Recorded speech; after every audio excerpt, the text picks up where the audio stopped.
नमस्कार दोस्तों, कार्टून और स्टोरीज चैनल में आपका स्वागत है।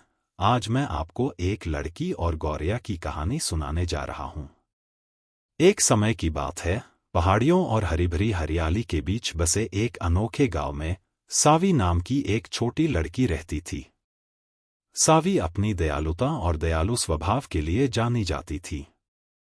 हर दिन वह अपना समय अपने गांव के चारों ओर फैली प्रकृति की सुंदरता की खोज में बिताती थी। एक चिलचिलाती गर्मी के दिन, जब सावी एक चमचमाती धारा के पास घूम रही थी, उसने एक छोटी सी गौरिया को देखा जो एक शाखा पर बैठी थी। उसकी चोंच खुली हुई थी और वह प्यास से छटपटा रही थी। प्यासी चिड़िया को देखकर सावी का हृदय सहानुभूति से भर गया। गौरिया की तत्काल आवश्यकता को महसूस करते हुए सावी ने जलधारा की ओर तेजी से कदम बढ़ाया, अपने हाथों में ठंडा पानी भरा और धीरे से उसे सूखी गौरिया को पिलाया। गौरिया ने उत्सुकता से पानी पी लिया, उसकी आंखें कृतज्ञता से चमक उठीं।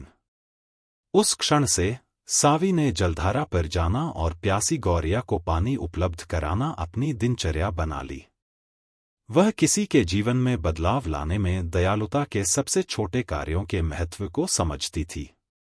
जैसे जैसे दिन बीतते गए, गौरिया सावी के घर नियमित रूप से आने लगी और उसकी खिड़की पर बैठकर खुशी से चहचहाने लगी।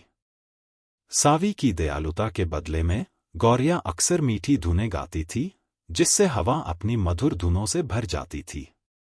एक शाम गांव में भारी बारिश हुई, जिससे जलधारा उफान पर आ गई और उसके किनारों पर पानी भर गया। सावी अपने पंख वाले दोस्त की सुरक्षा के बारे में चिंतित थी।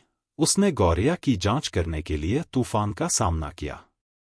उसे राहत मिली जब उसने गौरिया को उग्र तत्वों से सुरक्षित अपने घर की छत के नीचे शरण लेते हुए पाया। सावी की देखभाल और करुणा के लिए आभारी होकर गौरिया खुशी से चहक उठी, मानो अपना धन्यवाद व्यक्त कर रही हो। जैसे ही तूफान थम गया और सूरज बादलों के पीछे से निकला, आकाश में एक इंद्रधनुष उभर आया जो आशा और खुशी के रंगीन कैनवास को चित्रित कर रहा था।